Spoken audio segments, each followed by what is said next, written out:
dancing, drinking, and whining that happens here. I must also let you know that we have various branches. We have the upper chamber, we have the Congress, we have the Diamond Group, and we have the Gravitas.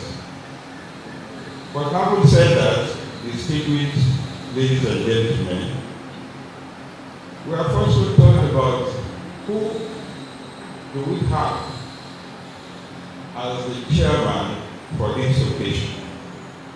We looked around and we said we're looking for a statesman,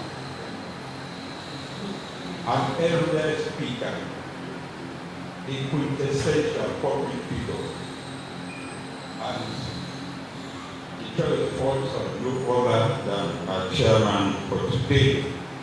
And I must say that even though he's my boss, my mentor, my role model, immediately I called him spontaneously and said, Sheikh, I'll be there. And he also spoke.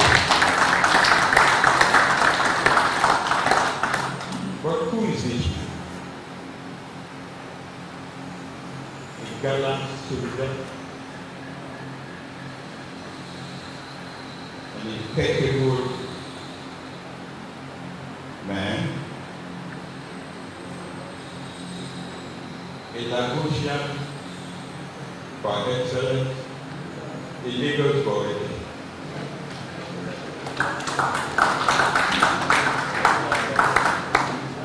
Born of an Igbo father and a Fulani Pasina of the royal dynasty, married to a lady of substance who also has the Ogun and Bayelsa connections. So you are seeing a Nigeria personified.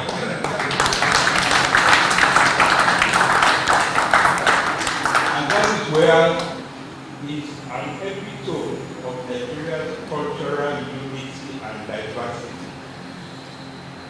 Ikechukwu, Umar, Sonda, Wachukwu.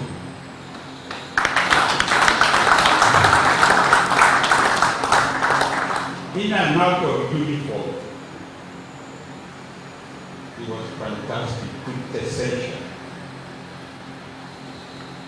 He rose to the rank of the first of the general officer commanding the first division. He was the first division. During that period also, at the time, he was governor of Imo State. I don't know how many of you remember at that time, the Imo rights. That was the architect of the Imo rights. And the Imo rights was the thing in town at that time. That shows that whatever is given, whatever position he has, he excels himself. He was also the minister for labor and productivity. And it was during this time that he created the Nigerian Directorate of Employment, NDE, that employed a lot of people. That is the right equation for you. It's also an MNI, and I'm happy that there are a lot of MNIs that are here seated. The MNI, otherwise, people call us the Mafia Nigeria Incorporated. These are the alumni association of the old students of Peru. He was one of the pioneer students there. But more importantly, a seasoned diplomat. He was twice Nigeria's Minister of Foreign Affairs. And that was the place that General Washington also made a lot of marks.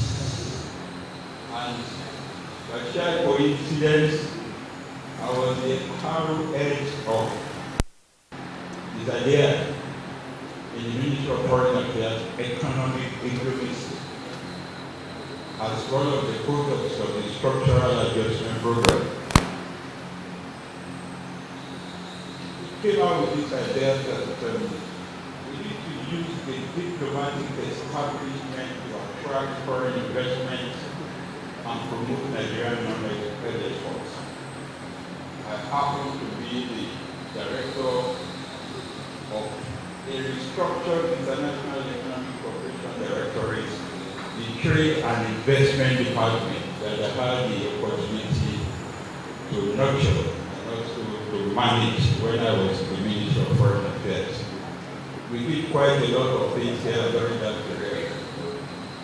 Each time that Wagner is going with a trade visit, we mobilize the private sector for the trade and investment department and really made a mark. There are white people really talk he led the foreign ministry. He also became the senator of the Republic of Nigeria.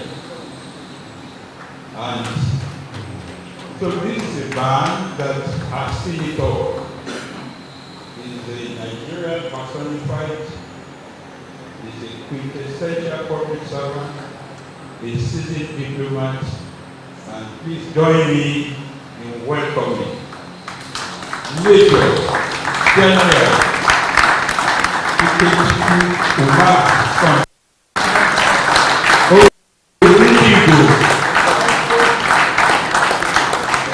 Very welcome, sir. It's my pleasure to be our chair for today. Thank you. I will stand on the existing protocol. First, I must commend the founders of Ireland Club, the oldest Nigerian indigenous club.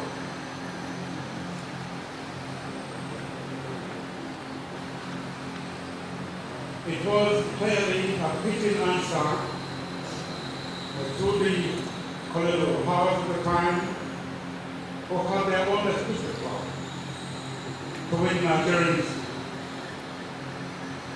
were ready for what the veto, the Yoruba club, yet another answer to the Lagos one tennis club at that time.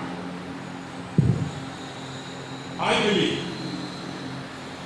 that the spirit and the pride expressed by our leaders there in establishing their own recreational space should inform our own appropriate answers to the unfolding circumstances of the new international relations order that President Donald Trump of the United States of America is waking the world up.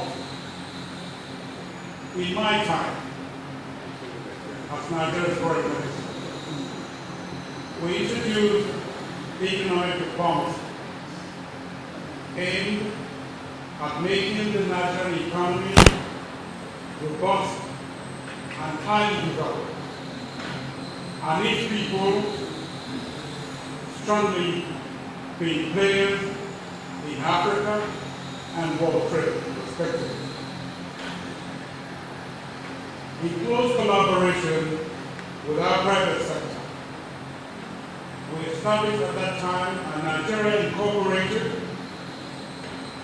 to create a highly industrialized, scientific and economic powerhouse ready to contribute to technology, world trade, and human capital development.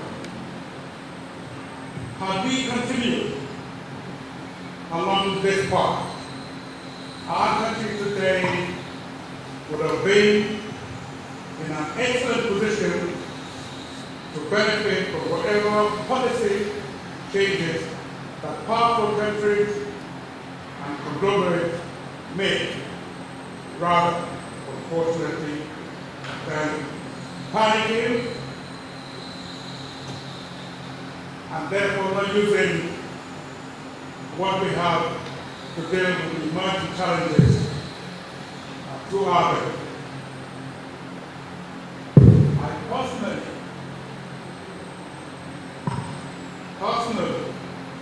thank President Donald Trump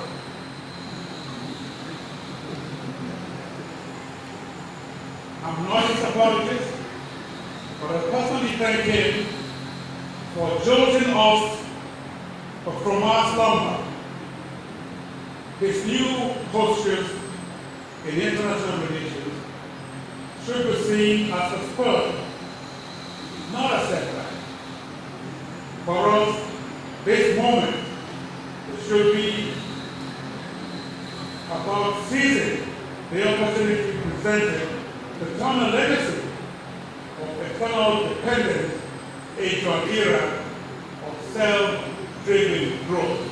But how long would we as a people be dependent on handouts, time and again, government after government, speakers after speakers, have told us that it was time that we as Nigerians took our own fate in our own hands. We have the capacity, we have the enablement, we have the drive. What in the name of goodness is not panic when somebody says America first or Britain first? Why not Nigeria first? And that's why I support totally President Tinubu's present pronunciation. It should be Nigeria first.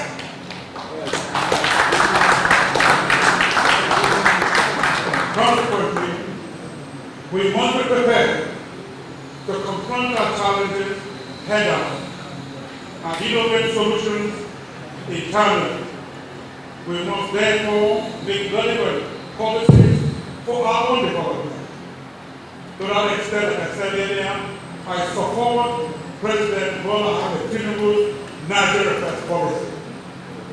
I strongly advise that this and all the policies that they will make be strictly and successfully implemented, because making our country and Nigerians less dependent on foreign powers or foreign interest groups. It's a challenge for us, and I know we are able to take on those challenges. We must stop being lazy. We must walk our talk, for God's sake. I am absolutely tired of being your prime minister before, going around the world, telling the world how great this country is, and turn around today and see our country almost prospering. That's not the Nigeria that I grew up with. No. That's not the Nigeria we want to bequeath to our children. We must therefore correct the mistakes of the past, gather our thoughts, gather our energies, innovate, use our resources, and develop and join the rest of the world on equal terms. We must not be inferior to anybody. We just must not do that. We must not be beggars. We must therefore work to be partners and not appendages, and work to achieve complementarity in our relations with the world. I must now allow our lecturer, erudite lecturer, Professor Ehosa Osai, Director General of the Nigerian Institute of International Affairs, to address us. Meanwhile, the Chairman and Honorable Dr. Rotimi Olatope, KCOP, our former chairman here, and my brothers, the management committee and members of our club, diplomatic corps, the distinguished members of the Spring Club, ladies and gentlemen, I thank you immensely for allowing me the opportunity of sharing this stage.